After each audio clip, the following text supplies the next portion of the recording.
بسم اللہ الرحمن الرحیم۔ معراج کے حوالے سے آج بات کریں گے اور سائنس کی روح سے اس کو تھوڑا سا سمجھنے کی کوشش کریں گے with the help of special theory of relativity.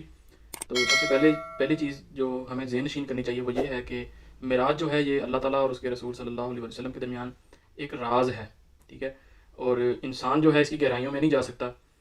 ہاں لیکن اپنے ناقص علم کے مطابق اس کو ایکسپلور کرنے کی کوشش جو ہے وہ ہم کر سکتے ہیں، کیونکہ یہ ایک ایسا فنومینا ہے جس نے اسپیس اور اسپیس سائنسز میں اور ٹائم اینڈ اسپیس کی جو تھیوریز ہیں اس میں ایک جو ہے نئی راہ جو ہے اس نے کھولی ہے، ایک نئی راہ ہموار کی ہے۔ اور خاص طور پہ جو آئنسٹائن کی تھیوری آف ریلیٹیوٹی ہے اور انرجی میس ایکویشن ہے، اس کی مدد سے ہم مکمل نہیں کسی حد تک اس کو سمجھنے میں کامیاب ضرور ہوئے ہیں کہ ایسا پاسبل ہو سکتا ہے، لیکن وہ بھی انسان کی حد تک نہیں، کیونکہ یہ اللہ تعالیٰ کی عطا سے ہو سکتا ہے کسی کے ساتھ، جو حضور صلی اللہ علیہ وسلم کے ساتھ جو یہ واقعہ پیش آیا ہے۔ تو دو چیزوں میں اس کو ہم ایکسپلین کرنے کی کوشش کریں گے، قرآن اور دوسرا سائنس۔ تو قرآن میں تو اس کا ذکر ہے، 15ویں پارے میں سورہ بنی اسرائیل کی پہلی آیت ہے، اس میں اس کا ذکر ہے۔ تو کیونکہ قرآن میں جو بات ہے وہ سچ اور حق ہوتی ہے، قرآن کو ہم جھٹلا نہیں سکتے۔ اب اس کو ہم فزیکلی اگر اس کو ایکسپلور کرنے کی کوشش کریں تو، اور سائنس میں اس کو کریں، میں پہلے تھوڑا سا بریف آپ کو بتا دوں کہ یہ واقعہ معراج اصل میں کیا تھا۔ وہ یہ تھا کہ حضور صلی اللہ علیہ وسلم کو مکہ مکرمہ سے بیت المقدس لے جایا گیا، براق سواری تھی، جبرائیل علیہ السلام اور ان کے ساتھ کئی فرشتے تھے جو آپ صلی اللہ علیہ وسلم کو لے کر گئے بیت المقدس میں، وہاں پر انبیاء کرام کی امامت کروائی۔ یہ پہلا مرحلہ تھا۔ دوسرے مرحلے میں وہاں سے آسمانوں کا سفر شروع ہوا اور ساتوں آسمان پہ مختلف انبیاء سے ملاقاتیں ہوئیں اور جنت کی سیر کی انہوں نے، دوزخ کی، اور سدرۃ المنتہا تک پہنچے۔ یہ دوسرا سٹیپ۔ تیسرا سٹیپ، اس جو مین معراج کا جو مین معراج ہے وہ سدرۃ المنتہا سے آگے شروع ہوتی ہے، جہاں سے حضور صلی اللہ علیہ وسلم نے سفر کیا اور اپنے اللہ تعالیٰ سے ہم کلام ہوئے، ملاقات کی، جہاں پہ نمازوں کا تحفہ ملا۔ تو یہ 3 سٹیپس میں شب معراج جو ہے یہ رونما ہوئی، اور پھر وہاں سے واپس آئے، اور اتنے ٹائم میں یہ ہوا کہ جس دروازے کو وہ کھول کے گئے تھے اس کی کنڈی ہل رہی تھی، واپس آئے تو وہ ویسے ہی ہل رہی تھی۔ اتنے شارٹ ٹائم میں، اتنی شارٹ ٹائم ڈیوریشن میں وہ یہ سارا معراج کا جو واقعہ ہے یہ کمپلیٹ ہوا ان کے ساتھ۔ تو یہ تو تھوڑی سی میں نے اس کو بریف ایکسپلین کر دیا۔ اب سائنس کیا کہتی ہے؟ سائنس کہتی ہے کہ it is impossible to travel with the speed of light, جو کہ 3 لاکھ کلومیٹر پر سیکنڈ ہے اسپیڈ آف لائٹ، اس کے ساتھ ٹریول کرنا امپاسبل ہے کسی انسان کا۔ لیکن اگر ہم E=mc² جو آئنسٹائن کی ایکویشن ہے، اس کو اگر ہم اپلائی کرتے ہیں کسی میس کے ساتھ یا کسی انسان کے ساتھ، اور ہم مان لیتے ہیں، اور اس میں ہم ایک چیز اپنے فزکس میں نوٹ رکھیں کہ اس میں میس ہم کانسٹنٹ رکھیں گے، کیونکہ E=mc² کا مطلب یہ ہے، اس کو تھوڑا سا میں اگر تھیوری آف ریلیٹیوٹی کے ساتھ ایکسپلین کروں تو وہ یہ کہتی ہے کہ اگر کسی انسان کو یا کسی بھی میس کو لائٹ کی سپیڈ کے ساتھ ٹریول کروایا جائے، ٹھیک ہے، اس کی ڈبل سپیڈ کے ساتھ، تو وہ انرجی میں کنورٹ ہو جاتی ہے، اور انرجی میں کنورژن اور واپس پھر میس میں کنورژن، اس کے دوران میس ڈیفیکٹ ہوتا ہے، یعنی ماس جو والیوم ہے وہ کم ہو جاتا ہے،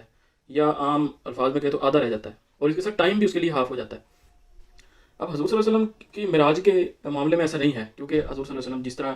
تشریف لے گئے تھے ایز اٹ از ہی واپس آئے ہیں، اس میں میس ڈیفیکٹ نہیں ہوا۔ اس کی بڑی ریزن یہ ہے کہ حضور صلی اللہ علیہ وسلم کی جو تخلیق ہے وہ نور کے ساتھ ہوئی ہے، اور معراج پہ جانے سے پہلے بھی حضور صلی اللہ علیہ وسلم کا جو سینہ مبارک جبرائیل علیہ السلام نے شک کیا تھا، کھولا تھا، اس کو آب زمزم سے دھویا تھا، اس کے اندر علم و حکمت اور نور انہوں نے بھرا تھا۔ تو یہ بڑی ریزن ہے۔ اور دوسرا یہ کہ ود اسپیڈ آف لائٹ کیسے ٹریول کیا، تو اس کی ریزن جو ہے وہ براق ہے۔ براق برق کی جمع ہے، بجلی کو کہتے ہیں، اور اس کی رفتار اتنی ہے کہ وہ جہاں پر اس کی نگاہ پہنچتی ہے وہاں پر وہ قدم رکھتا ہے، تو اس کو ہم اسپیڈ آف لائٹ میں ہی کاؤنٹ کرتے ہیں۔ اب اگر ہم یونیورس کا مشاہدہ کریں، جو ہماری ویزیبل یونیورس ہے یا جو اب تک آبزرو کر چکا ہے انسان، اس کا جو ڈایا میٹر ہے وہ 46.5 بلین لائٹ ایئرز ہے، یعنی روشنی ایک سال میں جتنا سفر طے کرتی ہے وہ لائٹ ایئر ہے، اور 46.5 بلین سالوں میں جتنا سفر کرے گی وہ یونیورس کے ایج تک پہنچتی ہے، وہ بھی جو ویزیبل ہے۔ ایکچوئل تو اس سے کئی زیادہ ہے، تو یہاں پہ بھی یہ امپاسبل ہے، لیکن یہ پاسبل ہو سکتا ہے اگر اسپیڈ آف لائٹ کے ڈبل کر دیا جائے اور ماس کو اس کے اسپیڈ کے ساتھ ٹریول کروایا جائے۔ تو یہ جو ہے وہ 3 سٹیپس میں جو ہے معراج شریف کا واقعہ پیش آیا تھا۔ اب یہاں پہ اگر ہم دیکھیں، دوبارہ تھیوری آف ریلیٹیوٹی کی طرف آتے ہیں، تو اس میں ایک تو والیوم کا تھا، والیوم آدھا رہ جاتا ہے، اس کا تو میں نے ایکسپلین کر دیا کہ وہ اس کی ریزن ہے کہ میس ڈیفیکٹ نہیں ہوا اس واقعے میں۔ دوسرا ہے ٹائم ڈائلیشن کی ٹرم یہاں پہ یوز کروں گا میں۔ ٹائم ہاف ٹائم میں بھی کمی ہوتی ہے اگر انسان بہت زیادہ اسپیڈ میں، اگر کوئی میس یا کوئی انسان یا کوئی جسم ٹریول کر رہا ہے، اس کا جو ٹائم ہے وہ بھی ہاف ہو جاتا ہے،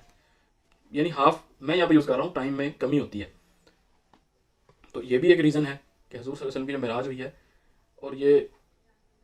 جو ہے ٹائم، اگر ہم اس کو عام لفظوں میں کریں تو ٹائم ایک انسان کے یا کسی جسم، کسی شخص کے لیے ٹائم رک جاتا ہے اگر وہ اسپیڈ آف لائٹ کے ساتھ ٹریول کرے۔ یہ ایک بہت بڑی ریزن ہے، یہ ایک بہت بڑا جو فنومینا ہے کہ حضور صلی اللہ علیہ وسلم جس رفتار سے گئے اور آئے وہ یہی تھا کہ ان کے لیے وقت جو ہے وہ تھم گیا تھا، رک گیا تھا، لیکن ایکچوئل میں ان کی رفتار اتنی تھی کہ ہمیں کہنا پڑتا ہے کہ ٹائم رک گیا تھا۔ اور جو براق ہے، جو جس کے اوپر وہ بیٹھ کر گئے تھے جس سواری پر، اس کی رفتار اتنی زیادہ ہے کہ وہ یہ ٹائم اور سپیس کی قید سے نکل گیا، یعنی یہی ایکویشن جو ہے وہ اس پر اپلائی ہو گئی۔ لیکن یہ ایک عام انسان کے لیے نہیں ہے، یہ اللہ تعالیٰ کی عطا ہے، وہ جس کو چاہے وہ مطلب یہ عطا کرتا ہے، اور یہ حضور صلی اللہ علیہ وسلم کے حصے میں یہ اعزاز حاصل ہے، اور یہ امت مسلمہ کے لیے بہت بڑی جو ہے وہ اعزاز کی بات ہے، سعادت کی بات ہے کہ یہ معراج جو ہے ان کو عطا کی گئی، اور یہ ہمارے لیے بہت بڑی جو ہے سعادت کی بات ہے۔ کنکلوژن کی طرف آتا ہوں، وہ یہی ہے۔ ہاں، ایک چیز اور کنکلوژن سے پہلے میں ایک اور ذکر کروں گا کہ تو اس معراج کے دوران ایک اور واقعہ، ایک اور معجزہ بھی ہوا ہے۔ شب معراج تو بذات خود ایک معجزہ ہے، تو ایک معجزہ اور بھی رونما ہوا، وہ یہ تھا کہ حضور صلی اللہ علیہ وسلم نے اللہ تعالیٰ کو اپنی کھلی آنکھوں سے دیکھا ہے، کیونکہ آپ نے اس سے پہلے سنا ہوگا کہ موسیٰ علیہ السلام کے ساتھ جو ہوا، جو اللہ تعالیٰ نے اپنے نور کی ایک صرف جھلک دکھائی تھی، وہ اس کو برداشت نہیں کر سکے، اور جس پہاڑ پہ کھڑے تھے وہ بھی ریزہ ریزہ ہو گیا۔ تو یہ بھی ایک بہت بڑا معجزہ ہے جس کو اللہ تعالیٰ نے یعنی وہ اتنا قریب ہو گئے تھے، وہ بھی قرآن پاک میں ذکر ہے کہ ثم دنا فتدلی فکان قاب قوسین او ادنی، یعنی حضور صلی اللہ علیہ وسلم، اس کا جو ترجمہ ہے اس کا مفہوم یہ ہے کہ اتنا قریب ہو گئے کہ ان کے درمیان، اللہ اس کے رسول کے درمیان صلی اللہ علیہ وسلم 2 کمانوں کا فاصلہ رہ گیا تھا۔ تو جب گفتگو ہوئی، ملاقات ہوئی، تو یہ فاصلہ اور بھی کم ہو گیا تھا۔ تو یہ ایک بہت بڑا معجزہ ہے، اور یہ تا قیامت جو ہے ایسا جو ہے وہ ممکن نہیں ہے۔ یہ بہت بڑا معجزہ جو ہے، بہت بڑا جو یہ واقعہ پیش آیا ہے 27 رجب کے حوالے سے۔ تو کنکلوژن کی طرف آتا ہوں، یہی بات ہے کہ اللہ تعالیٰ قادر مطلق ہے، وہ جس کو چاہے جیسے چاہے عطا کرتا ہے، اور وہ چاہے تو وقت روک بھی سکتا ہے۔ تو یہ اس کے اختیار میں ہے، کیونکہ وہ ٹائم کو بنانے والا بھی وہی ہے، اسپیس کو بنانے والا بھی وہی ہے، اور لائٹ کو بنانے والا بھی وہی ہے، اور یہ سارے جو طبقات ہیں، یہ سارے جہان ہے، وہ بنانے والا وہی ہے۔ تو اس کے لیے یہ کوئی بڑی بات نہیں ہے۔ تو اس پہ ہمیں ایمان ہمارا ہونا چاہیے۔ یہ جو فزیکلی جو معراج ہوئی ہے، اس کو فزیکل معراج کہیں گے، کیونکہ یہ جسم اور روح کے ساتھ جو ہے وہ یہ ٹائم ٹریول کیا گیا ہے۔ تو بہرحال اللہ تعالیٰ ہمیں ایمان کی دولت عطا فرمائے۔ تو یہیں پر میں اس کا اختتام کروں گا۔ وما علینا الا البلاغ۔ السلام علیکم۔